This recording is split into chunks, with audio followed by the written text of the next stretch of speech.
कैसे हैं आप सभी लोग। मैं अंकिता, आपकी English educator, and welcome to my channel. Students, जब से मैंने अपनी डाउट सॉल्विंग सीरीज स्टार्ट की है, आप सब स्टूडेंट्स के मेरे पास इतने सारे डाउट्स आए हैं और मैंने अपनी तरफ से कोशिश की है कि आपके हर डाउट को आंसर कर सकूं, और इसीलिए आपके मैक्सिमम डाउट्स पर मैंने शॉर्ट्स बनाए हैं। लेकिन अब मुझे लगता है कि कुछ डाउट्स ऐसे हैं जिन्हें सिर्फ एक शॉर्ट बनाकर नहीं निपटाया जा सकता, और इसीलिए अगला डाउट मैं लेने वाली हूं, उस पर मैंने ये कंप्लीट वीडियो बनाया है। ये डाउट है हाउ टू राइट शॉर्ट और लॉन्ग आंसर्स।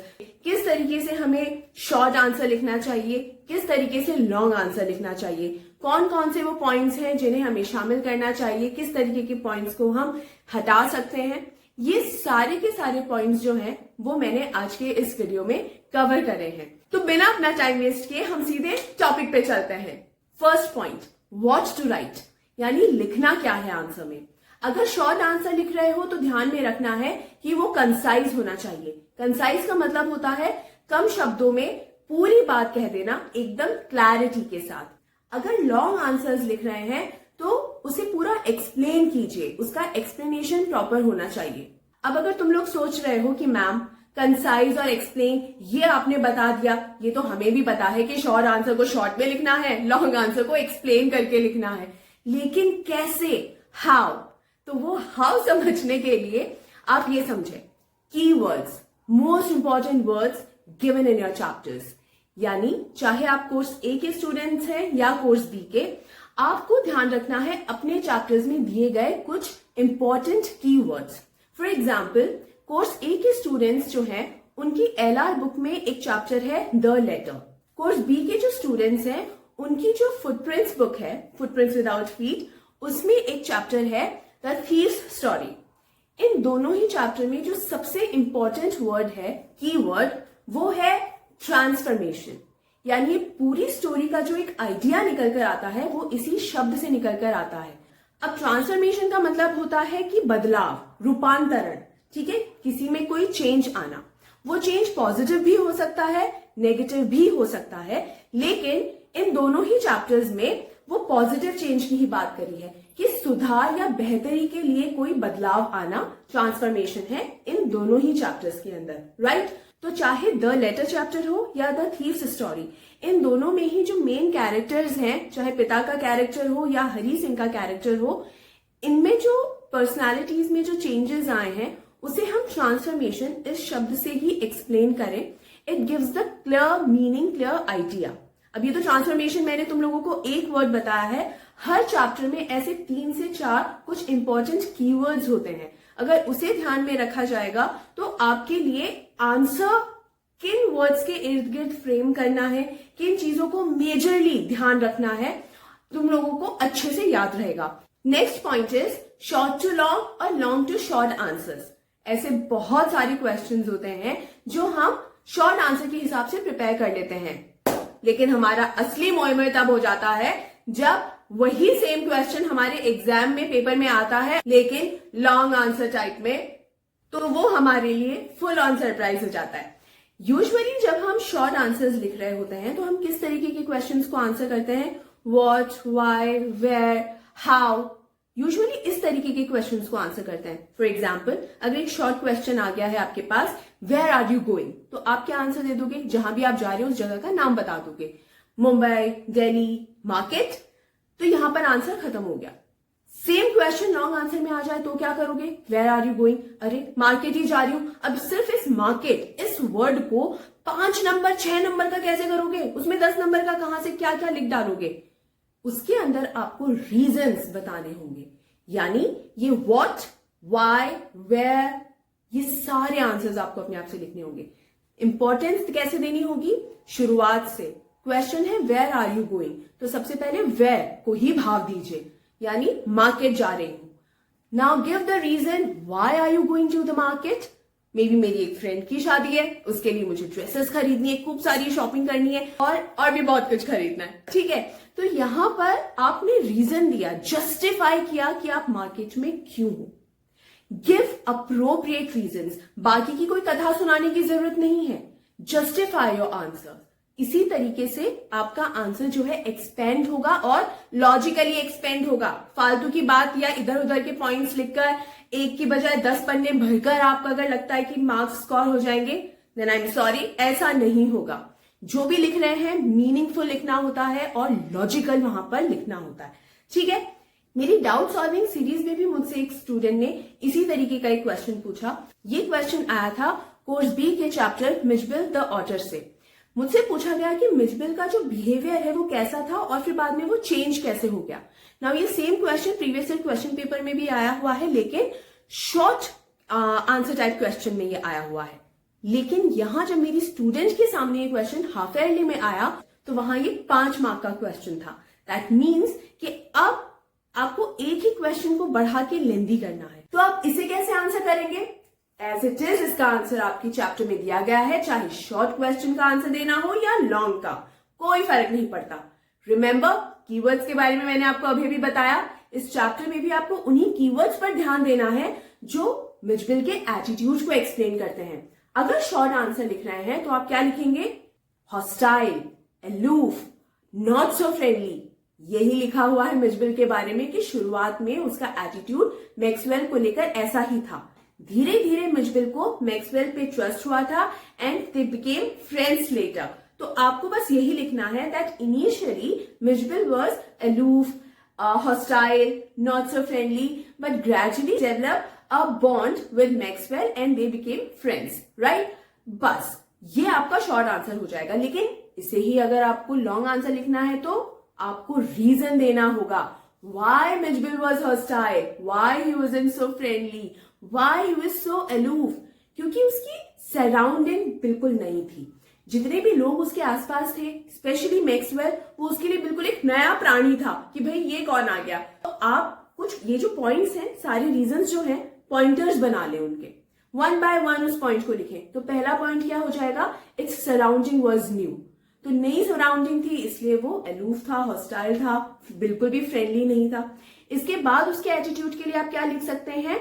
ग्रेजुअली उसने ट्रस्ट डेवलप किया मैक्सवेल के अंदर। वो कैसे पता चलता है तुम लोगों को? मतलब क्यों कह रहे हो ये बात कि उसने ग्रेजुअली ट्रस्ट डेवलप किया? कोई रीजन होगा ना ये कहने का।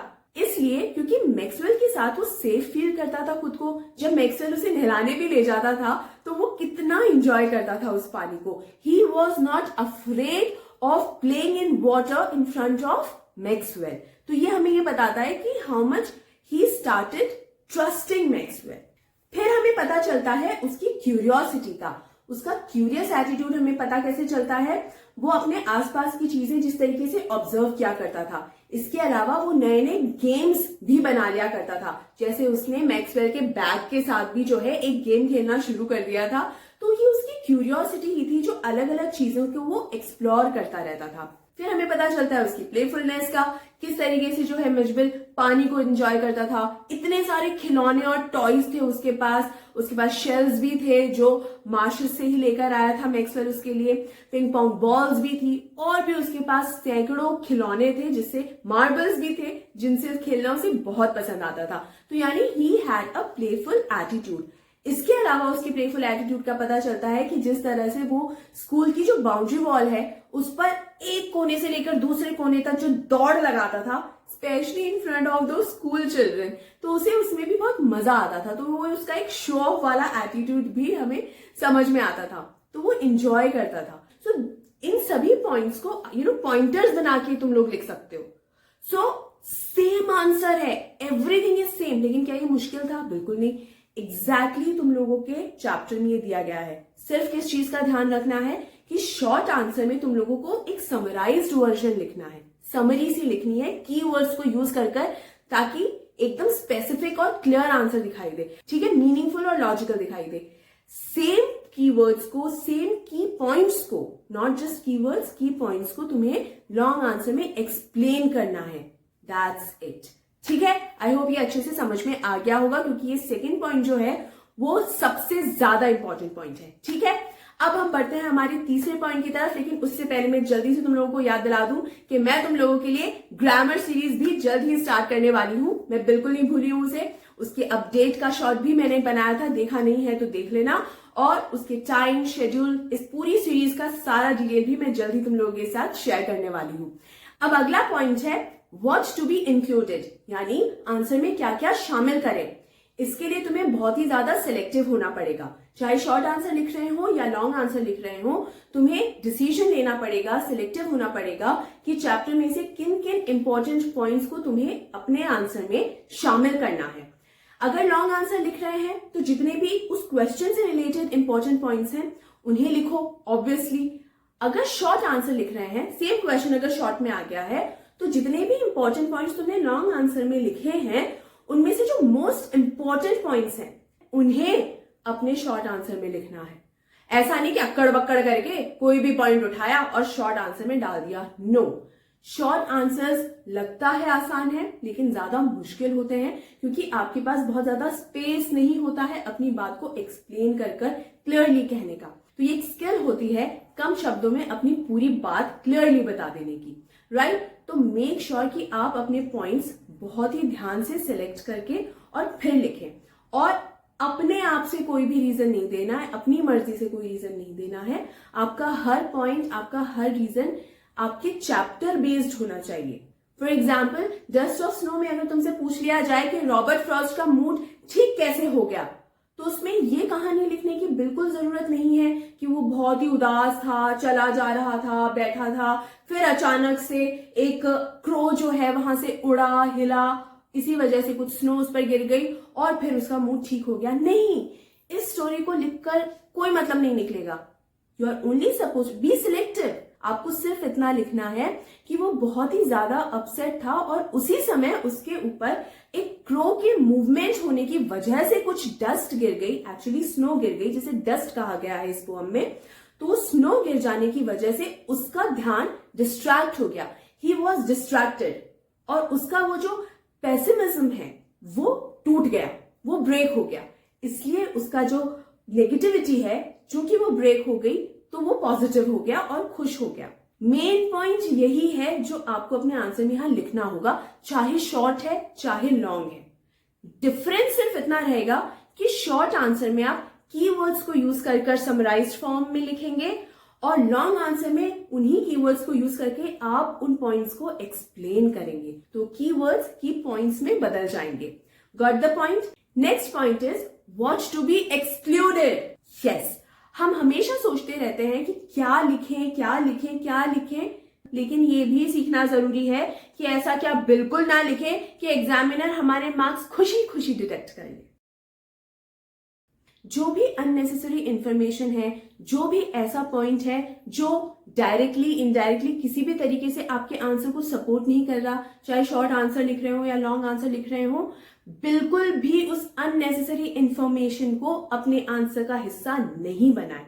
ये कुछ नहीं करेगा, सिर्फ आपका टाइम वेस्ट करेगा, आपकी लाइनें भर देगा एंड दैट्स इट। वही टाइम आप किसी दूसरे क्वेश्चन को अगर लिखने में वो टाइम अगर यूटिलाइज करेंगे तो शायद आप बेटर स्कोर कर पाएंगे, बजाय अपना ये आंसर खराब करने के। तो मेक श्योर कि इस चीज का भी ध्यान रखें कि क्या क्या चीजें एक्सक्लूड करनी है, बिल्कुल अपने आंसर का हिस्सा नहीं बनाना है, राइट। अब हम बढ़ते हैं हमारे पांचवें और आखिरी पॉइंट की तरफ, और ये है डोंट यूज फिलर्स प्लीज। आपका आंसर मेन कैरेक्टर है आपके एग्जाम का, उस मेन कैरेक्टर के साथ इस तरीके से बर्ताव बिल्कुल मत करें कि वो फिलर लगने लग जाए। इसके लिए आपको क्या करना है, use the perfect vocabulary. Again question, ma'am vocab कैसे सुधारें? कब से हम सीख रहे हैं, कब से हम जान रहे हैं वोकैबुलरी कैसे सुधारें? Let me tell you, vocabulary सुधारने का एक ही तरीका है, सिर्फ एक तरीका। आपके जो चैप्टर्स हैं उसमें जो मैंने आपको कीवर्ड्स बताए ना, वो कीवर्ड्स अपने आप में आपकी वोकैबुलरी ही डेवलप करते हैं।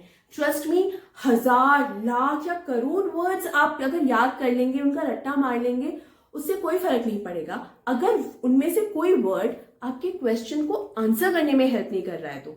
इसीलिए आप उन्हीं कीवर्ड्स को इतना स्ट्रांगली याद कर लें, मेमोराइज कर लें अच्छे से, उनको यूज करना समझ लें अच्छे से, ताकि आप अपने आंसर फ्रेम कर सकें। ट्रांसफॉर्मेशन वर्ड मैंने आपको बताया, हॉस्टाइल वर्ड मैंने आपको बता दिया है। इसके अलावा और भी बहुत, जैसे द बॉल पोएम है, उसके अंदर ग्रीड, मटेरियलिज्म, ये कीवर्ड्स हैं। मिसेस पेकलटाइट्स टाइगर, इस चैप्टर के अंदर भी मटेरियलिज्म, ग्रीड, ये सारे वर्ड्स, कीवर्ड्स जो है, की पॉइंट्स, इनका इस्तेमाल हुआ है।